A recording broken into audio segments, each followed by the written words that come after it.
Coming up, anyone traveling to Louisville later today can expect delays as President Trump is stopping by for a visit. And President Trump appears to be backing down from his calls for more thorough background checks when buying guns. Plus, the Supreme Court is preparing to hear a case about the DACA program and if ending the program was lawful or not. Dedicated to Eastern and Southern Kentucky, this is WYMT Mountain News This Morning.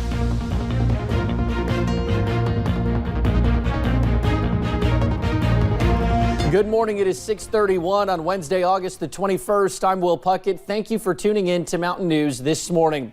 It's a foggy start for some, and otherwise we're seeing about a 5-degree difference from temperatures from yesterday, but Brandon says it's still going to be a warm one. Let's bring him in this morning and get a breakdown of just what to expect on this hump day. Brandon, good morning. Good morning, my friend. And yes, it is going to be a little bit warm this afternoon. Not as warm as yesterday, I hope, or the day before. We both got to 95 at Jackson the last 2 days, and again, tied the records there for all-time high temperatures for that day. But today should be a little bit cooler. Let's get into the forecast this morning. As you see the satellite and radar, not a whole lot going on. A few clouds this morning, but otherwise should be a little bit of sunshine peeking through at times. Some dense fog across parts of the area, patchy dense fog, especially down into parts of the Cumberland Valley into southwest Virginia and out toward Lake Cumberland as well. Just kind of keep that in mind. Temperatures across the board in the 60s for the most part. 70 now Pikeville, Logan, and Moorhead. 71 Prestonsburg. Everybody else in the 60s. And look at Somerset was at 64. So there you go. 67 here in Hazard. 69 Charleston. 68 Cincinnati, 72 Paducah, and 71 there in Louisville. Temperatures will climb into the upper 80s today, and again, it's going to be a hot forecast for a little while longer. A cold front's coming, though. That's going to make some bigger changes. We'll talk about that in just a few minutes. Will? All righty, Brandon, thank you. Well, confusion and chaos, that is what dispatchers in Lincoln County heard after a gas line exploded. On August 1st, this was what people living in the Moreland community saw. This large fire could be seen for miles away from the site. One person was killed in the explosion and homes were destroyed. WYMT's Phil Pendleton has listened to hours of calls. Bluegrass 911. Yes, ma'am. Is there anything going on in Lincoln County that's a danger to our country? When the Bluegrass 911 Center became flooded with phone calls just after 1:30 in the morning on August 1st, most did not know what had just happened. Do I need to turn my gas off or what? I'm not sure. We don't know exactly what exploded or what's happened. That's what we're trying to figure out. Calls came from all over Lincoln County, Garrett County, Madison County, and even as far away as Nelson County. I'm on 150 East.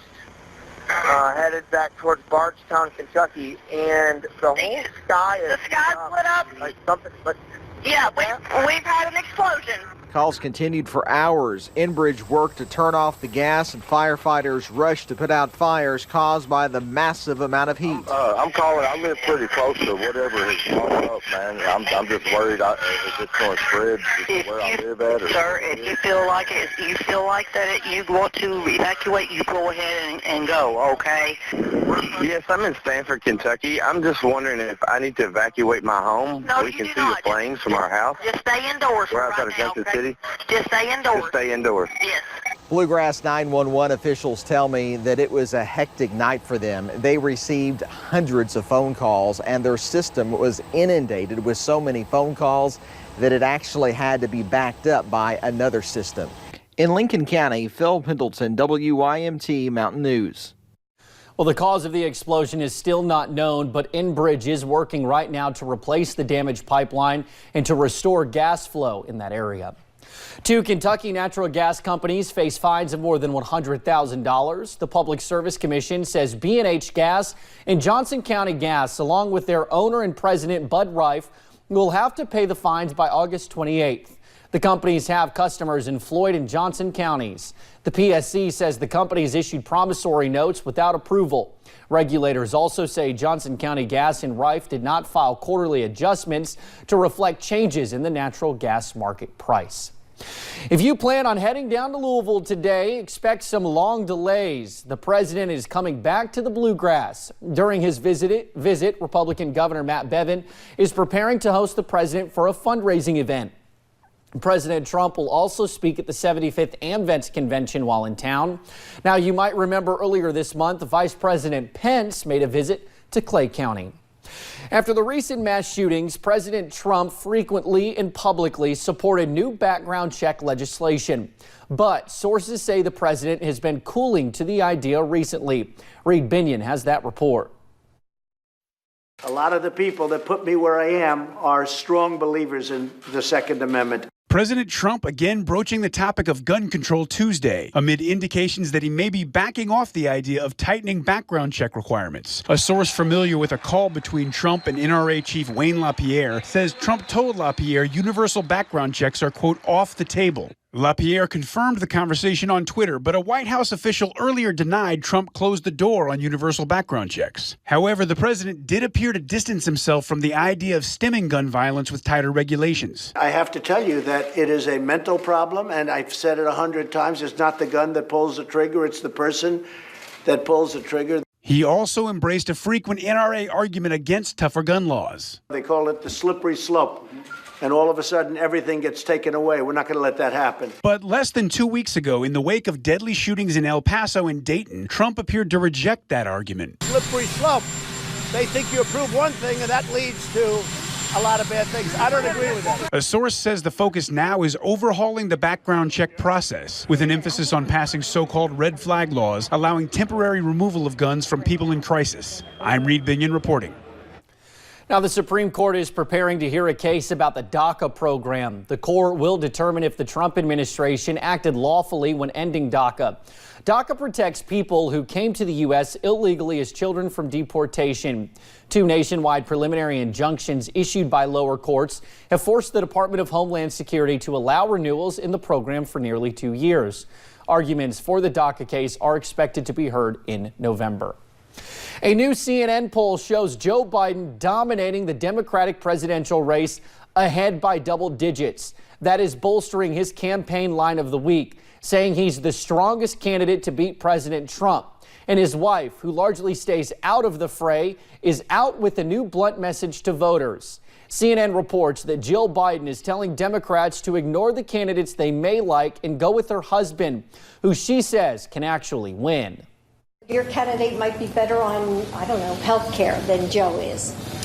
But you've got to look at who's going to win this election. And maybe you have to swallow a little bit and say, okay, I sort of personally like so-and-so better. But your bottom line has to be that we have to beat Trump. The electability push comes as a new CNN national poll shows the majority of Democratic voters want a candidate with the best chance of beating President Trump, while 39% say it is more important for a candidate to share their views on issues. Well, rescue crews are combing the Atlantic Ocean off the Florida coast, starting for the 6th day of looking for 2 firefighters lost at sea. Kenneth Craig reports from New York. The 2 friends set off on their fishing trip on Friday, about 50 miles east of Orlando. They haven't been seen since. The Coast Guard commander says he's still optimistic. And for today, we're 100% in, and we're continuing to look for Justin and Brian. Justin Walker and Brian McClooney set out in a 24-foot boat from Port Canaveral. On Monday, searchers found their first clue about 100 miles north of there, a bag of fishing tackle near St. Augustine. The discovery helped rescuers refocus the search. We have about 180 searchers out looking for our brother firefighters.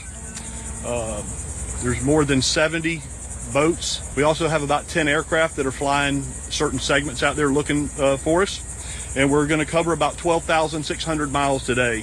Walker's wife, Natasha, launched her own search from the air. Both she and McClooney's wife say they're sure the 2 firefighters will pull through. I'm highly confident that he will survive. Rescue agencies agree the missing men have the skills to stay alive. I do know that I'm looking for 2 relatively young, healthy, trained firefighters, one of whom's a Navy veteran. That obviously gives us hope, that if, given something bad happening, it would give them a chance at survival. The Coast Guard says even after 5 days, this remains a rescue mission to bring these men home. Kenneth Craig, CBS News.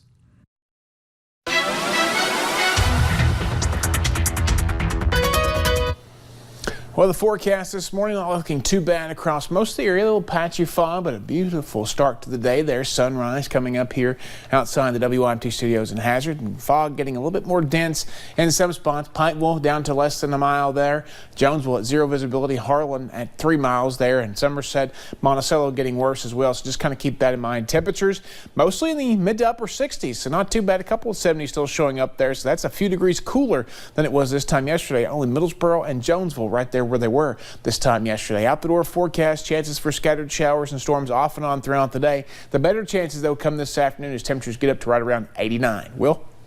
All righty, Brandon, thank you. Well, don't go anywhere. We will have our Pet of the Week in the studio next. As always, thank you for joining us right here on Mountain News this morning.